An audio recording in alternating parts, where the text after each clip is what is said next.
Mas ele passou 1 ano e 8 meses sem sentir nada. Fazia quimioterapia. Dentro de 1 mês ele sentiu uma dor. E daquela dor ele foi internado. E Deus fez a obra. Em que sentido Deus fez a obra? Deus fez a obra num ano e 8 meses que eu acompanhei ele. Ele era um jovem perdido do mundo, vivia todas as realidades que o mundo oferece, mas aquela doença foi uma bênção na vida dele. Uma bênção. Uma bênção. Quando ele morreu, a mãe dele mandou uma mensagem para mim assim: Padre, o nosso Gui acabou de ser levado para os céus, amparado pela Virgem Maria e os anjos. Uma mãe, um jovem lindo, igual eu, um jovem bonito, sarado, médico, bem sucedido. Mas o que Deus queria não era simplesmente uma cura física, porque tem muita gente às vezes que acha a cura física. Não, Deus queria a cura do coração, a cura espiritual, a conversão. Porque eu posso ser curado de câncer e ir sarado para o inferno. A cura não me dá garantia de salvação. Agora, a cura que Deus fez na alma do Gui, a cura que Deus agiu, que foi a libertação do pecado. Quantas confissões, quantas comunhões a minha mãe, a ministra da Eucaristia, a mãe ia lá no último mês. Porque aí Deus me deu inspiração antes dele entrar no estágio que ele entrou. Eu estava rezando por ele e Jesus falou assim: manda ele comungar todo dia. Vamos fazer 30 comunhões. Eu comecei a celebrar 30 missas na intenção dele e mandei ele comungar. E ele comungou. Não comungou só 30, comungou 38 dias. Os 38 dias de vida que Deus deu para ele aqui nessa terra, ele comungou. E a mãe que ia levar a comunhão para ele, a minha mãe, eu não tenho dúvida que ele foi para o céu. Eu não tenho dúvida que a obra de Deus aconteceu. Eu não tenho dúvida que aquela enfermidade veio para a conversão, não somente dele. Hoje eu vou lá na casa dele, com os outros 2 irmãos e com a família, e eu vejo a obra que Deus realizou naquela família, pela bênção daquele sofrimento. Porque a cruz não é maldição, a cruz é salvação.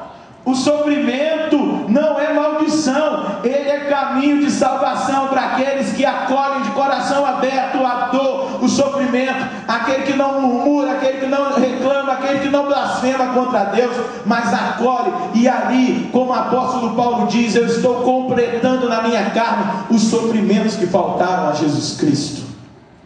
Tem alguém sofrendo aqui? Glória a Deus, que eu tenho os meus sofrimentos e eles passam pela cruz de Cristo. Eles não são maldição, eles são bênção. Mas a morte que o apóstolo está dizendo é essa morte que nos leva para o inferno. O salário do pecado é a morte. Por isso, meus queridos, Deus quer nos libertar do pecado e da morte no dia de hoje. É para a liberdade que Cristo nos libertou. Vai lá no texto do nosso encontro, Gálatas capítulo 5.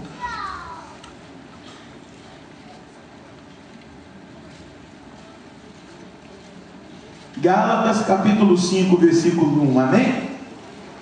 É para a liberdade que Cristo nos libertou.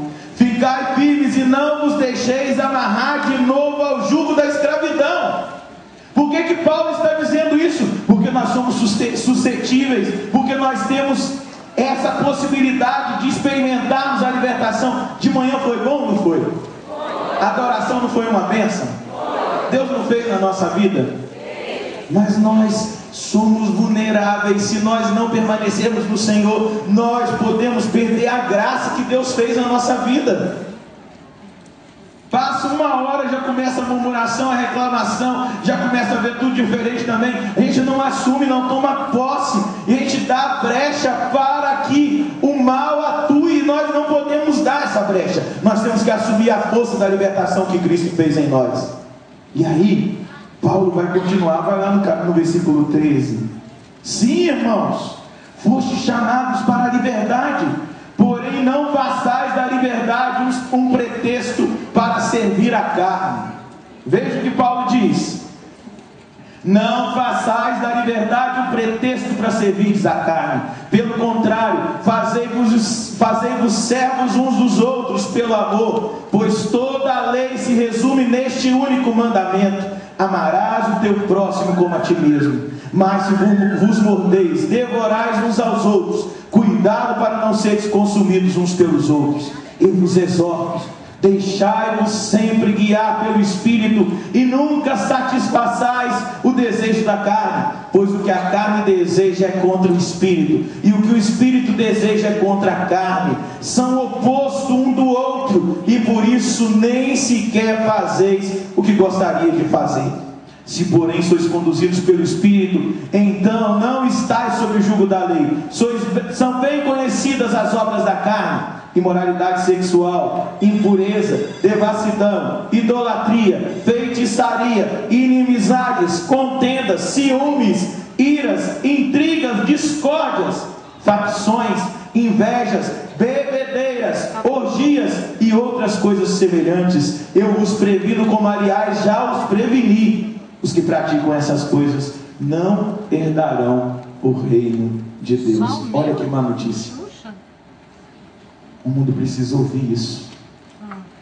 O mundo precisa de gente corajosa que pregue isso, que testemunhe isso, que não tem medo de falar a verdade, de denunciar as obras da carne, as obras do mal, as obras que podem levar o povo para a perdição.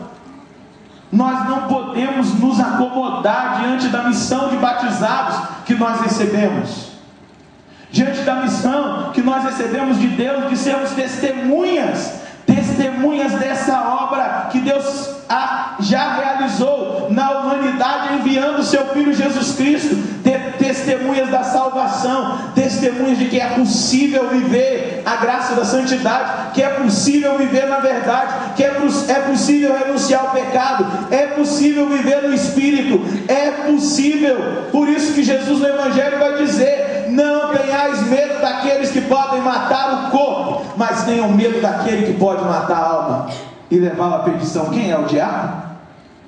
Sim ou não? Não. O diabo não tem poder nenhum sobre a nossa vida. Até uma pessoa que está passando por um processo de libertação, possuída pelo diabo, se ela morrer, ela vai para o céu. Agora, se eu e você morrermos em pecado, nós temos possibilidade de irmos para o inferno. Quem pode nos levar para o inferno não é o diabo, não. Ele não pode tocar em nós. Quem pode me levar para o inferno e te levar para o inferno é o pecado, são as obras da carne. E por que hoje o diabo tem investido tanto? Para que os jovens, os casais... Esses dias eu fiz uma pregação lá na Canção Nova, depois eu fui até chamar a atenção, porque tem certas coisas que depois vêm os juristas por causa de processo. Aí me chamaram a atenção porque eu estava no site de uma...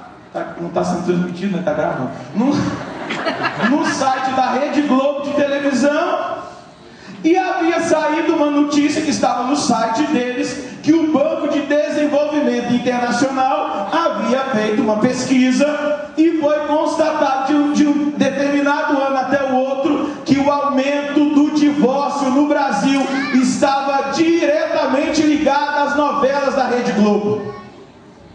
Jesus! Mas não tem problema, né? Ver novela? É até bom. Distrai. Toma todo dia um pouquinho de veneno, você vê o que vai acontecer com você.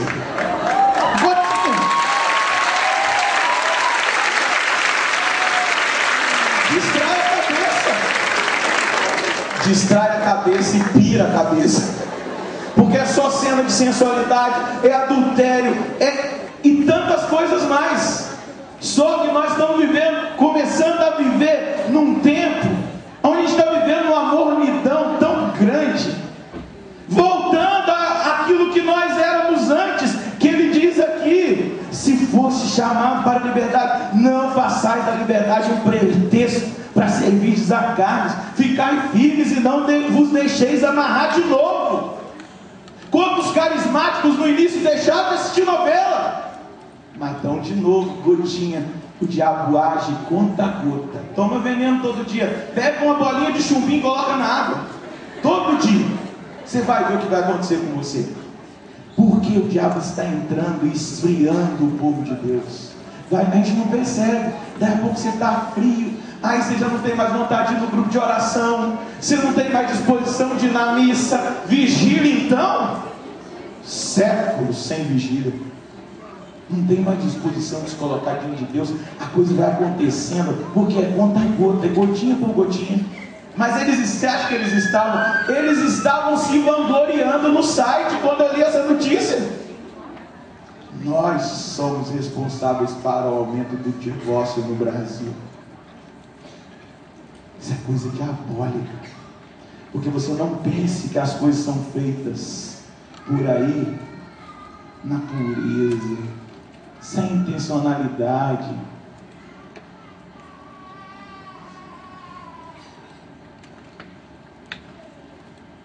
Esses dias eu rezei por uma pessoa famosa aí.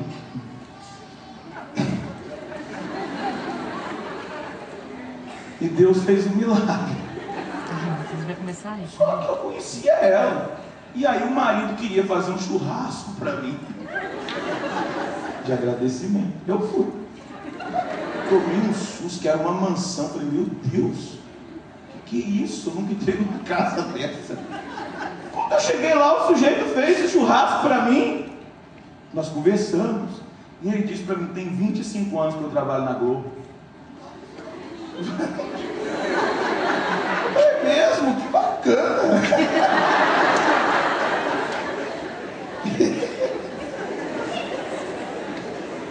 Aí fez comer um churrasco. Vamos lá ver agora o milagre, o exame. Nós fomos lá na televisão. Aí mostrou para mim lá o milagre. Aí ele foi e falou assim, ela foi pegar o DVD dela, e ele falou assim, pega o da minha mãe. Eu falei, nossa, sua mãe canta.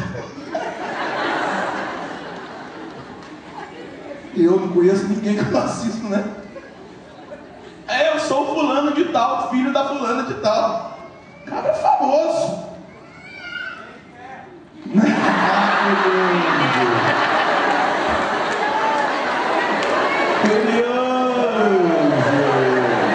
Não vou falar não.